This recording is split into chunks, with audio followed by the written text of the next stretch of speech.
Bonjour, je suis Ania Camo de Ania Camo Academy. Nous voici dans la troisième partie de l'adaptation de vos bases. Si vous faites une taille au-dessus d'un 44, nous allons nous occuper du pantalon. Donc pour que vous ayez une base de pantalon à vos mesures. C'est important puisque maintenant le pantalon est le vêtement que les femmes portent le plus par rapport à la jupe ou à la robe. Pour ceci, vous avez reçu ou vous devez me demander une base de pantalon en 44. Vous allez recevoir par email donc quelque chose comme ça. Il y a 16 pages et ensuite vous allez construire votre base.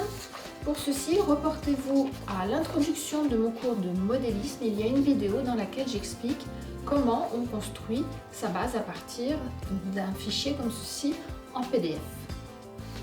Voici cette base de pantalon en taille 44 qui a donc été imprimée, construite. Vous voyez que toutes les lettres correspondent entre elles. J'ai mis des petits morceaux de ruban adhésif. Faites attention de construire cette base de façon bien précise. Maintenant, comme pour le corsage et la jupe, nous allons agrandir. Ces agrandissements vont se trouver pour la plupart ici. Sur le côté, la ligne de côté, vous voyez ici, il y a l'enfourchure du dos, du devant. Et puis ici, les lignes de côté, là. Donc, qu'est-ce que je vais faire? Je vais couper ici pour rajouter une bande de papier et pouvoir travailler en fait entre mes deux pièces.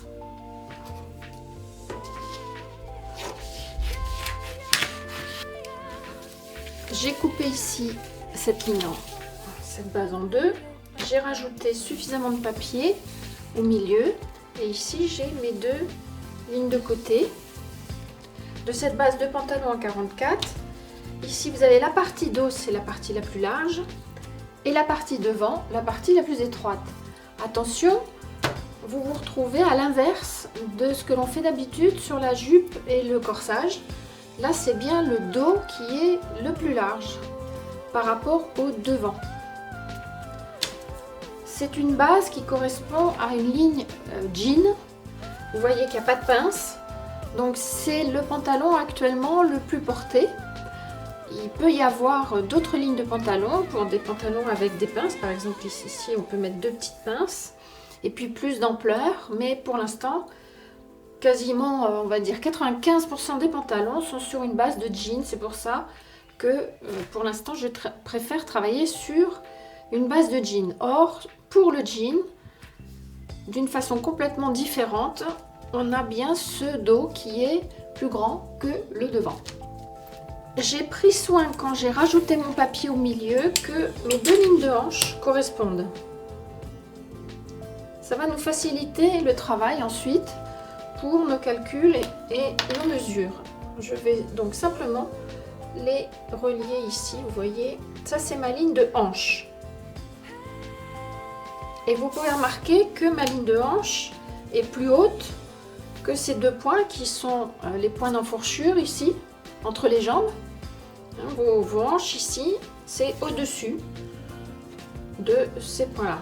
Comme pour le corsage et la jupe, nous allons travailler sur les mesures d'Elisabeth. Elisabeth fait en hauteur totale 1,52 m, en tour de taille 102 et en hanche 121. Donc chez vous, faites comme moi, mettez vos mesures sur un petit morceau de papier et ça va vous aider pour vos calculs. Comme pour les deux autres bases, nous allons commencer par les hauteurs. Nous avons à chaque fois retiré pour Elisabeth 1 cm entre la taille et les hanches. Pour simplifier le travail, ici, contrairement à la jupe et au corsage, nous allons enlever 1 cm ici. Pourquoi? Parce que ici ces deux arrondis et ces deux points là sont très importants.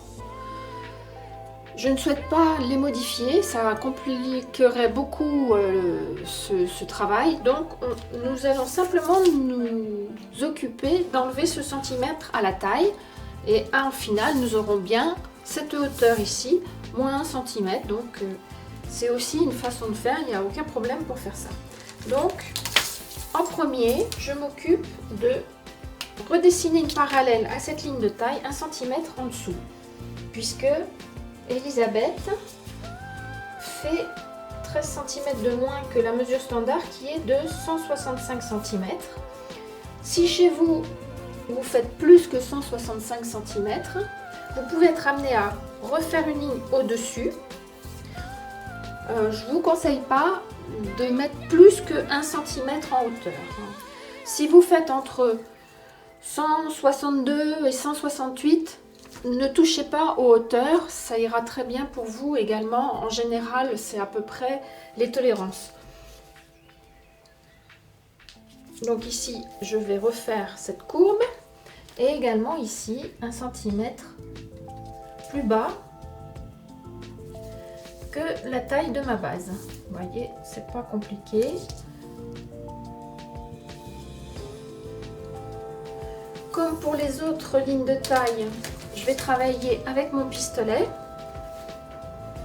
en mettant la partie la plus arrondie du pistolet sur le côté.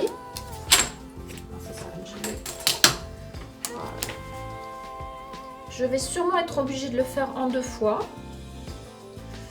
mais ça n'est pas un souci du tout. Donc j'essaye de trouver le meilleur compromis pour rester bien parallèle à ma première ligne qui est en noir et pour pouvoir redessiner. Vous voyez que je cherche le meilleur endroit. Voilà, ici j'ai redessiné une parallèle et là également en mettant le côté le plus arrondi vers le côté du pantalon, je redessine la taille du dos 1 cm plus bas.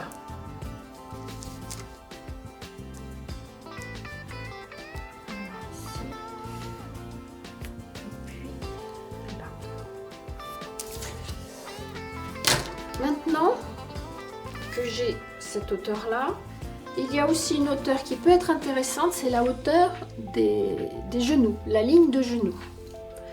Sur mon tableau de mesure que vous avez téléchargé, dans le 44, la ligne de genou qui est ici, vous voyez, c'est 61 cm. Si vous faites, on va dire, entre 162 et 168 cm de stature totale.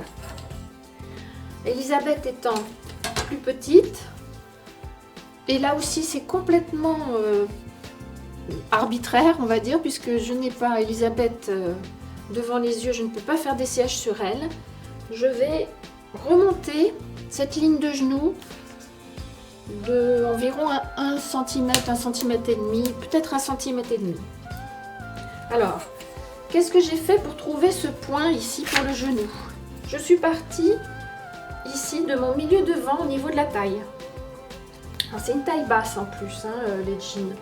Ici, c'est une taille qui a été rabaissée de 4 cm environ, alors que mes 61 cm, eux, ils sont pris juste en bas du nombril. Donc, ici, jusqu'au genou, ça va faire 4 cm de moins. Je vais reporter 61 moins 4, 57 cm.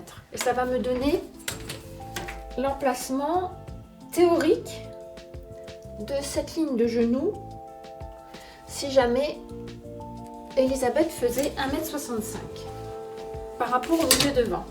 Je ne prends pas la mesure par rapport au côté, puisque le côté, on l'a vu déjà pour le corsage et la jupe. Ici, ça remonte un petit peu. Également, le côté dans le dos. Ni non plus dans le dos, puisque suivant la courbure que vous avez au niveau du bas du dos, ça peut énormément bouger ce point-là. Le seul point qui ne bougera pas, c'est celui-ci. Donc, on va l'utiliser. On va partir parallèlement à la ligne des hanches. Donc je vais mesurer ici combien j'ai jusqu'aux hanches. Alors pour Elisabeth, je trouve... Alors c'est pas pour Elisabeth, excusez-moi, en standard, ici j'ai 38,4. J'ai dit que je voulais remonter cette ligne de environ 1,5 cm. 38,4. Oui c'est ça, 38,4 moins 1,5. Ça fait 37,4, 36,9. 36,9. Je vais remonter cette ligne. 36,9. Voilà. Le point ici pour Elisabeth va être là. Et je vais le reporter en dessous de cette ligne de hanche. Alors, c'est peut-être un peu compliqué. Je vais reprendre mon raisonnement. Qu'est-ce que j'ai fait? Je sais que par rapport à la taille normale, sur quelqu'un de 165 cm de stature totale, entre ici et le genou, j'ai 61 cm. Je suis sur un jean. Un jean est toujours une taille légèrement basse, environ 4 cm de plus bas que ce qu'on appelle la taille habituellement. Donc, ça n'est plus 61, c'est 57. Je décide de retirer pour Elisabeth 1,5. Et surtout, la seule ligne à laquelle je peux me référer, c'est cette ligne de hanche ici. Tout le reste, ce sont des courbes qui s'organisent autour de cette ligne de hanche et de ce droit fil. Et donc, j'ai reporté ici la mesure que j'ai calculée pour Elisabeth, mais maintenant pour la reporter sur toute la largeur du pantalon et avoir une ligne de genou parfaitement à sa place, il faut que je reste verticale à cette ligne de hanche. C'est pour ça que, au lieu de reporter cette valeur depuis ici, je la reporte, je mesure ici entre le genou et la hanche et je reporte cette valeur, et en faisant ça, je suis sûre que cette ligne de genou est bien parallèle à cette ligne de hanche. Pour ce qui est du bas du pantalon, c'est exactement la même chose. Vous voyez donc par rapport, ou par exemple vous enfilez un jean, vous voyez quelle est la longueur habituelle d'un pantalon de ce type-là, et vous allez pouvoir mesurer la longueur totale. Vous allez reporter ici en bas du pantalon qu'on ne voit pas sur la vidéo, mais c'est exactement comme le genou. Par contre, après, quand vous l'aurez reporté à un endroit, c'est par rapport à cette ligne de hanche que vous allez ensuite reporter parallèlement. Le plus important, c'est d'être parallèle à cette ligne. Que vous ayez 1 cm ou en plus ou en moins, n'a pas une grande importance, mais il faut absolument être parallèle à cette ligne. Voilà pour les hauteurs. Nous avons donc raccourci ici au niveau du genou, et puis Elisabeth mettra la longueur qu'elle souhaite pour son pantalon habituel de base de type jean.